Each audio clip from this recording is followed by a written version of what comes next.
Hello tout le monde, j'espère que vous allez bien. Je suis ravie de vous retrouver avec une nouvelle vidéo avec un format assez particulier. Je vous explique parce que du coup ça fait un mois que que j'ai préparé une vidéo pour vous et j'essaie de la télécharger sur YouTube. Sauf que ici j'ai un débit internet assez faible qui ne me permet pas de, de charger des vidéos sur YouTube, donc c'est très compliqué. Et en attendant de réussir à faire ça, voilà, je vais en tout cas parler, communiquer avec vous via ce genre de format, via mon téléphone. Euh, donc j'espère que cela vous conviendra et en tout cas pour moi pour l'instant c'est la meilleure manière que j'ai trouvée. Donc on verra ce que ça va donner par la suite. Si ça vous plaît, n'hésitez pas à me dire. Aujourd'hui je voulais partager avec vous un sujet qui me tient à cœur, qui est assez personnel mais en tout cas qui je pense parlera à beaucoup d'entre vous. Il s'agit du fait de ne pas de ne pas se laisser freiner par ses peurs et de toujours aller jusqu'au bout de ce qu'on veut, peu importe ce qui arrive. Euh, pour ceux qui le savent, pour ceux qui ont vu ma dernière vidéo, donc j'ai emménagé à Casablanca maintenant il y a 3 mois. Et je suis du coup venue retrouver pardon, l'homme avec lequel je vis. J'ai dû passer en fait au-delà de plusieurs craintes.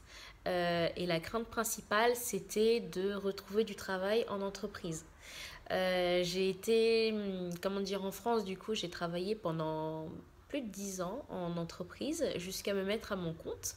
Je me suis mise à mon compte pour plusieurs raisons, mais une des raisons principales, c'était surtout parce que j'avais envie de faire ce que j'aime et j'avais envie euh, enfin, je sentais en fait surtout que mon potentiel n'était pas du tout exploité au maximum.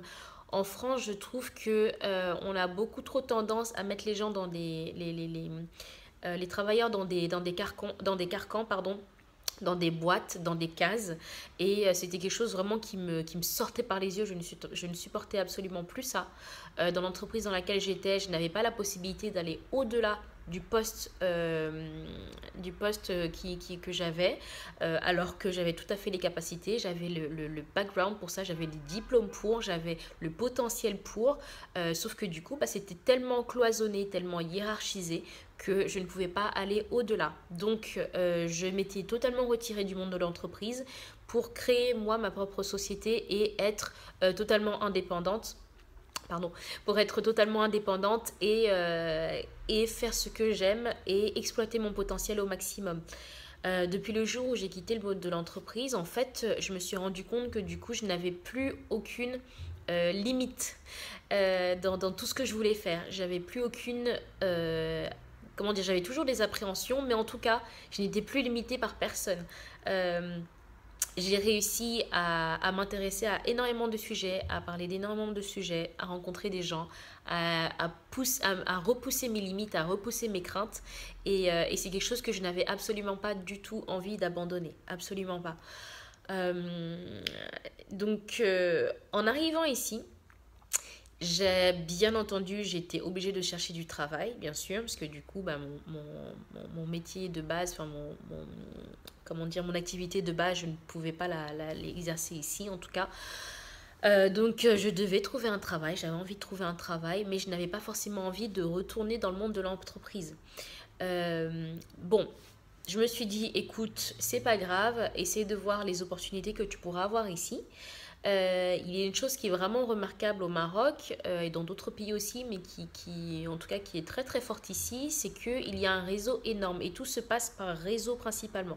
Alors moi, je ne suis pas du tout quelqu'un qui réseaute, j'ai du mal. J'ai du mal à fonctionner comme ça avec les gens, j'ai du mal à aller vers les gens par intérêt, vraiment beaucoup. Mais en tout cas, j'ai compris qu'ici ça fonctionnait comme ça et pour pouvoir trouver ce qui me plaisait, bah, du coup, pour pouvoir en tout cas accéder au monde de l'entreprise ici, j'étais obligée de passer par là. Et pour le coup, j'ai eu vraiment la chance d'avoir des personnes qui m'ont aidé à obtenir des entretiens et qui m'ont vraiment boosté, avec lesquelles je me suis préparée et tout. Donc c'était vraiment des personnes formidables voilà, grâce auxquelles j'ai pu avoir 2 entretiens dans 2 boîtes différentes. Euh, Première boîte, c'était une des plus grosses entreprises du Maroc, donc une espèce de mastodon énorme, avec un très beau projet derrière, un poste très intéressant. qui m'aurait également ouvert, qui m'aurait ouvert pas mal d'opportunités par la suite. Sauf que du coup, donc j'ai passé les premiers entretiens. Je suis allée sur place également pour passer mon deuxième entretien. Et je suis arrivée sur place et je ne me suis absolument pas sentie bien. C'était une espèce de grand complexe. En fait, le bâtiment, c'était un grand complexe. J'avais l'impression de me retrouver un peu comme à la Défense à l'époque quand je travaillais là-bas. Je supportais pas du tout l'atmosphère et là, j'ai eu l'impression de retrouver la même chose. Je me suis sentie très mal. Donc, je suis allée à cet entretien-là qui s'est bien passé. C'était très formel, assez froid d'ailleurs, mais en tout cas, ça s'est bien passé dans le process. Je suis sortie de là. En général, lorsque je me sens bien dans un endroit et que je sors d'un entretien, j'ai toujours le sourire. Je souris toute seule d'ailleurs, très souvent, les gens prennent un peu pour une folle parce que je me mets à sourire dans la rue pour rien. Mais là, ça ne s'est absolument pas passé. J'étais pas bien, j'étais vraiment très mal. Et je me suis dit, mon Dieu, je peux pas travailler ici. Je ne peux pas, ça ne me va pas. Même si le salaire est super, même si le poste a l'air vraiment très bien, je ne peux pas. Je me sentais vraiment très mal. Avant ça, j'avais passé un entretien dans une petite start-up ici, qui est juste à côté de la maison d'ailleurs. Et c'était pour un poste totalement différent, avec une vision de l'entreprise aussi totalement différente. Et du coup, une opportunité aussi qui était très intéressante. Et en fait, je me suis sentie particulièrement bien. Pareil, l'entretien s'est passé très bien aussi. Là, au niveau de l'échange avec les personnes, avec les associés que j'avais en face de moi, du coup, l'échange était beaucoup, beaucoup plus fluide, beaucoup plus intéressant, beaucoup plus détendu. Donc déjà, d'une, je me suis sentie beaucoup plus à l'aise. Et je savais déjà qu'à la base, les startups, c'était beaucoup plus moi dans ma mentalité, dans ma manière de fonctionner. Je trouve que les startups correspondent beaucoup plus au monde du travail tel que je l'imagine. Et donc voilà, je suis sortie de cet entretien-là et j'avais juste le sourire aux lèvres, une banane d'enfer. Euh, bon, le seul truc qui bloquait à ce niveau-là, c'était au niveau du salaire. Donc là, c'était vraiment une question de négociation au niveau du salaire. Et je savais de toute façon, dans tous les cas, que le fait de travailler dans une start-up, les salaires sont pas énormes, en tout cas au début, mais qu'après, ça peut évoluer. Mais j'avais vraiment pas envie de m'arrêter au niveau, à ce niveau-là, en fait, au niveau de l'argent. C'est vraiment pas, ça n'a jamais été un sujet pour moi. Et pas parce que j'ai pas besoin d'argent, loin de là. Au contraire, tout le monde a besoin d'argent et j'en ai vraiment beaucoup besoin. Mais je n'aime pas choisir des boulots par rapport à ce critère-là. Mais voilà, là, j'ai vraiment senti que c'était cette startup pour laquelle je voulais travailler. Et donc du coup, donc il y a un mois qui passe et tout, je n'ai toujours pas de nouvelles de la grosse boîte. Et du coup, je commençais à me dire, tiens, c'est un signe, c'est un signe, c'est un signe. C'est bizarre parce que du coup, ils avaient vraiment besoin de quelqu'un de manière très urgente et ils ne m'avaient toujours pas recontacté. Et entre-temps, moi, j'avais continué à avoir des entretiens dans la start-up, à rencontrer du coup les associés et tout. Et vraiment, plus ça allait, plus je me faisais à l'idée de pouvoir bosser pour cette entreprise-là. Et j'avais encore des tests à passer auprès d'eux, j'avais encore pas mal de choses à valider aussi pour qu'ils me prennent. Donc ils sont revenus vers moi et ils ont augmenté le salaire, ils m'ont proposé quelque chose de beaucoup plus intéressant. Et là, je me suis dit, ok, j'en avais déjà aussi discuté avec Mister A, et j'en avais pas mal aussi parlé avec ma famille et du coup je leur avais dit voilà, moi je sens que même si le salaire est pas à la hauteur de l'autre grosse boîte, mais en tout cas voilà, c'est vraiment cet univers là qui me plaît et je sens au fond de moi que je serais beaucoup plus heureuse dans ce travail là que dans l'autre. Et tout le monde m'avait conseillé effectivement de suivre mon cœur, même si c'était pas, parce que financièrement voilà, on se débrouille très bien ici. Donc j'étais pas du tout pressée par l'argent et tout le monde m'avait conseillé de plutôt faire quelque chose qui me plaît et qui me donne envie de me lever tous les matins et qui soit aussi en accord avec mon esprit d'entrepreneur. Et donc du coup ça s'est avéré, j'ai passé mon dernier entretien et j'ai été prise et j'ai accepté tout de suite, même si je n'avais toujours pas de réponse de l'autre côté. J'ai accepté tout de suite parce que c'est exactement ce qu'il fallait que je fasse.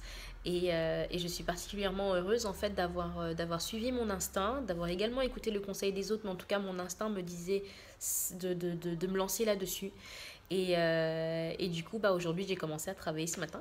Donc je suis vraiment très heureuse et ça a confirmé le fait qu'il il faut absolument suivre ce qu'on a envie de faire. Surtout ne jamais se laisser enfermer dans des boîtes, jamais, à tous les niveaux, que ce soit professionnel, que ce soit social, que ce soit amoureux, etc. Peu importe. Ne jamais se laisser enfermer par les autres dans des boîtes ou par des circonstances particulières. Euh, j'ai pris énormément de risques quand je me suis mise à mon compte. J'ai pris des risques financiers.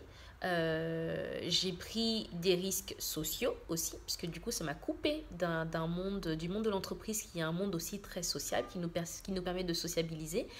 J'ai pris ce risque-là de me retirer et franchement, j'ai jamais été aussi heureuse de la décision que j'ai prise. Jamais. Même si je n'engrangeais pas tout le temps beaucoup d'argent, même si voilà, financièrement c'était pas simple et tout, mais je n'ai jamais regretté une seule fois. Et du coup, en venant ici, je prenais également un autre risque.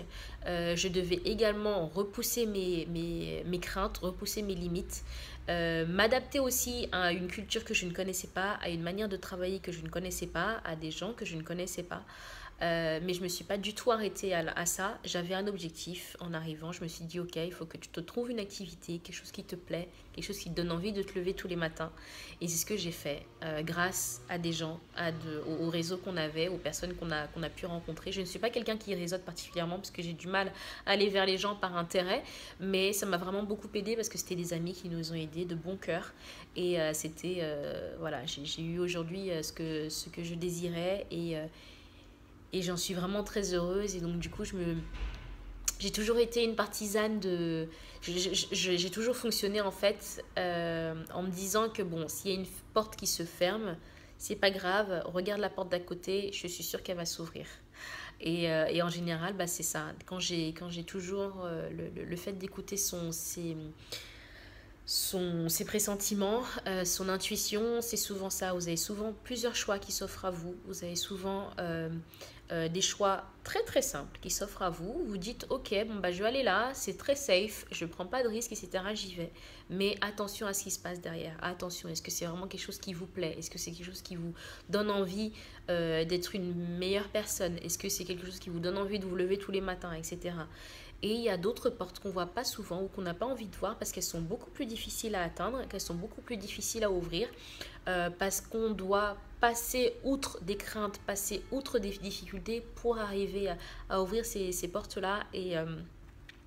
Et franchement, il faut vraiment le faire, quoi. Il ne faut pas avoir de regrets, faut pas se laisser enfermer, il faut pas se limiter et en tout cas toujours aller jusqu'au bout de ce dont on a envie, croire à son potentiel aussi, euh, essayer des choses qu'on a peur d'essayer, essayer des choses qu'on ne connaît pas. Là clairement la startup c'est un domaine que je ne connais pas du tout, l'activité c'est une activité que je ne connais pas du tout. Mais je n'ai pas peur de m'adapter, je n'ai pas peur d'essayer, je n'ai pas peur de me former.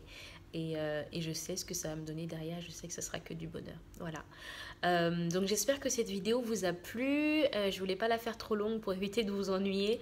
Mais en tout cas, si ça vous a plu, n'hésitez pas à mettre un pouce bleu et me dire si ce genre de format, bien entendu, vous convient. Et je continuerai à poster avec mon téléphone, en tout cas tant que je trouve pas de solution avec mon débit internet. Je vous embrasse tous et je vous souhaite une très bonne soirée.